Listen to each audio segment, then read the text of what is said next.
Guys, tips lang. Problema baka mo kung walang dumating na bills statement, either sa Gmail mo. Ito lang gagawin mo, ha, through GCash to, at sa mga DCTech na subscriber, sa mga nagsusubscribe na po sa DCTech, ha. Ganito lang kasi ginawa ko, pumunta ka ng GCash. Yan, GCash, ha. Kasi ang problema mo kasi yung baka kasi maputulan ka kasi ng subscription, or either ma-disconnect. Ganito lang. At siguraduhin nyo po na syempre may laman yung GCash nyo, kasi di rin kayo makakabayad.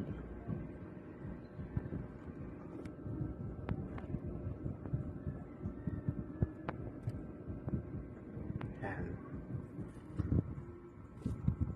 Open kayo ng GCash. Sa mga magbabayad lang to through GCash, ha. Awa naman ang laman ng GCash mo. Baka naman 235 lang ang laman, So paano hindi ka makakabayad? Kailangan sufficient laman ng GCash nyo. Kung halimbawa monthly mo 999, tsaka pag dito kasi kung magbabayad siya, meron talagang additional na 15 para sa pagbayad mo. So punta ka lang sa bills ba? Yan.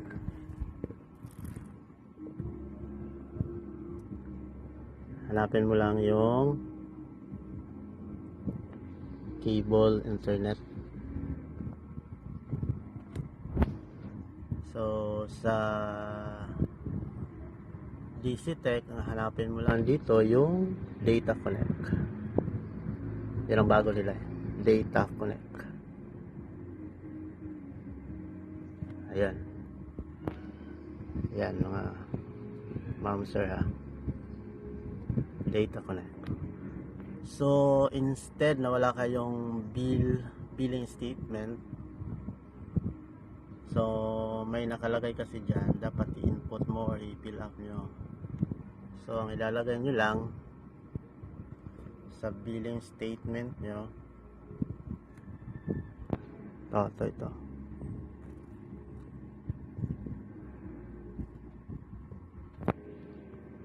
na.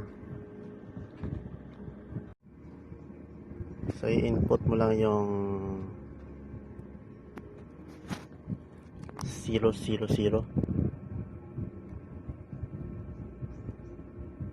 Yan ginawa ko, Tsaka yung account number mo kung alam mo. Yan, i-input mo lang yung pangalan, syempre, at saka kung magkano yung ilalagay mo. So pagkatapos nyan, optional lang naman yung email mo. Ganun lang, next mo lang.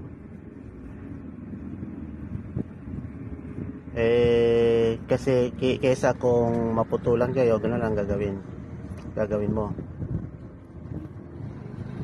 Pagkatapos nyan, yun na yun.